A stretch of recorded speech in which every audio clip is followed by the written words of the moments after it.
Welcome, curious minds, to Mechaversy. Airplanes are remarkable machines that have revolutionized modern transportation and global connectivity. One of the most fascinating aspects of airplanes is their incredible speed, which often pushes the boundaries of physics. The speed of sound, also known as Mach 1, is approximately 767 miles per hour or 1,235 kilometers per hour at sea level and room temperature. Ernst Mach was an Austrian physicist and philosopher who made significant contributions to the understanding of fluid dynamics and the behavior of objects moving at high speeds. One of his most notable achievements was the development of the Mach number, which is named in his honor. Mach's key insight was the concept of a dimensionless quantity to describe the speed of an object relative to the speed of sound in the surrounding medium. This quantity became known as the Mach number.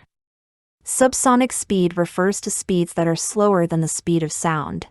Most conventional commercial airplanes operate at subsonic speeds. These aircraft typically cruise at speeds ranging from Mach 0.6 to 0.8, 800 to 965 km per hour. Supersonic speed refers to speeds that exceed the speed of sound. These aircraft typically cruise at speeds ranging from Mach 1.2 to 2. The Concorde is a notable example of a commercial aircraft at supersonic speeds. The Concorde could travel at a cruising speed of around Mach 2, twice the speed of sound. Supersonic flight presents unique engineering challenges due to shock waves and increased aerodynamic heating. Hypersonic speed refers to speed significantly higher than the speed of sound around Mach 5. There are currently no commercial airliners that operate at hypersonic speeds. The challenges of hypersonic flight include extreme temperatures, aerodynamic instability, and material limitations. Subsonic and supersonic aircraft differ significantly in terms of speed, engine, and airfoil shape. Subsonic aircraft prioritize fuel efficiency and stability at lower speeds, utilizing turbofan, turboprop, and piston engines and thicker cambered airfoil shapes optimized for subsonic flight conditions. In contrast, supersonic aircraft operate at higher speeds with turbofan, turbojet engines and thinner symmetric airfoil designs to minimize drag and manage the aerodynamic challenges of supersonic flight. Let's see how airplanes fly. Let's explore the fascinating forces that allow airplanes to take flight. When an airplane soars through the sky, it is influenced by four primary forces: lift, weight, or gravity, thrust, and drag. Firstly, lift is the force that enables an airplane to ascend. It's created by the wings as air flows over and under them. Speaking of weight, this is the force pulling the airplane downwards towards the earth. To counteract gravity and achieve flight, the lift generated by the wings must be greater than the airplane's weight. Now, let's talk about thrust. Thrust is what moves the airplane forward. It's produced by the engines, pushing the airplane through the air. This force counters drag, which is the resistance the airplane encounters as it moves through the air. Drag is caused by factors like air friction and the airplane's shape.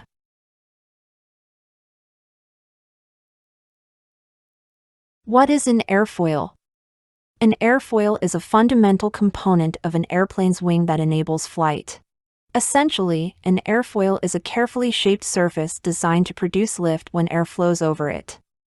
As air moves faster over the curved top surface of the airfoil, it creates lower pressure compared to the slower air beneath the wing.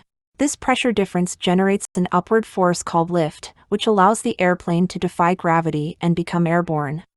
Airfoils come in various shapes and sizes, optimized for different aircraft and flight conditions. Their design is a testament to the sophisticated aerodynamics that make modern aviation possible. Airfoils, also known as aerodynamic profiles, are not only essential in aviation but also play crucial roles in various engineering applications beyond airplanes. Wind turbine blades are engineered with airfoil designs to efficiently capture wind energy. The curved shape of these blades enables them to harness the kinetic energy of the wind, converting it into rotational energy to produce electricity. Similarly, Formula One cars employ aerodynamic wings featuring airfoil shapes to generate downforce for improved traction and stability at high speeds on the racetrack. Additionally, propeller blades, whether used in aircraft or marine settings, utilize airfoil profiles to move efficiently through air or water by generating thrust. An airfoil works based on the principles of fluid dynamics, particularly the Bernoulli principle, which explains the relationship between fluid speed and pressure. As air flows over an airfoil's curved surface, it accelerates along the upper surface due to its longer path compared to the lower surface, in accordance with Bernoulli's principle. This increased velocity of air over the top surface creates a region of lower pressure according to Bernoulli's equation. Conversely, the air along the bottom surface moves at a slower speed, resulting in relatively higher pressure. At the leading edge of the airfoil, known as the stagnation point, the airflow splits into two streams, one over the upper surface and one under the lower surface. The combination of these effects results in a pressure difference between the upper and lower surfaces of the airfoil, generating lift. This lift force enables airplanes to overcome gravity and achieve flight, showcasing the elegant relationship between fluid.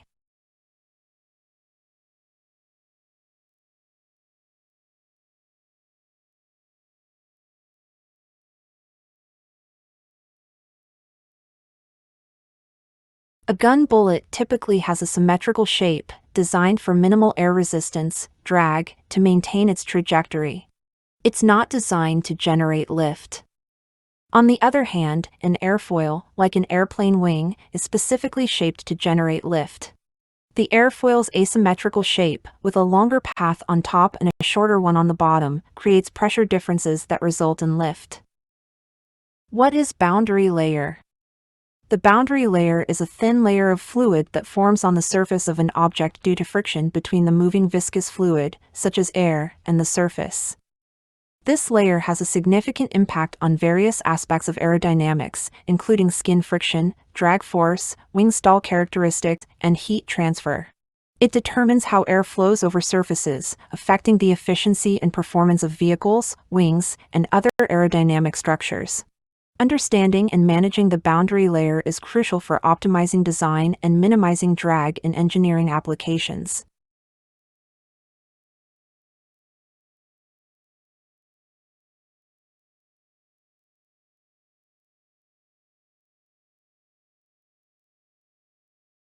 The boundary layer comes in two main types, laminar and turbulent.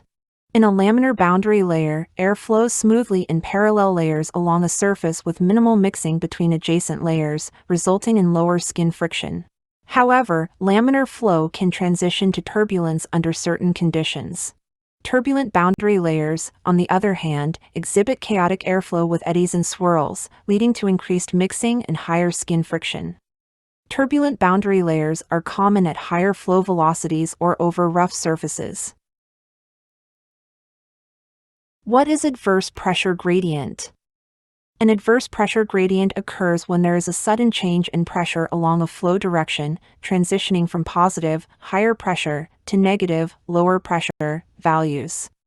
This pressure change disrupts the smooth flow of air over surfaces such as wings or airfoils, leading to flow separation where the air detaches from the surface. Flow separation increases drag and reduces aerodynamic efficiency, impacting the performance and stability of aircraft. Engineers address adverse pressure gradients through careful aerodynamic design to minimize flow separation and optimize overall performance in various applications. One effective way to address adverse pressure gradients is by using turbulent boundary layers to oppose the adverse pressure gradient, reduce pressure drag, and prevent flow separation. This approach involves intentionally inducing controlled turbulence in the boundary layer to energize the flow and maintain attachment to the surface. Techniques such as vortex generators on wings, dimples on golf balls, rough surfaces on tennis balls, and the hats worn by bicycle racers create turbulence that helps delay flow separation by promoting air mixing and reducing the adverse effects of pressure gradients.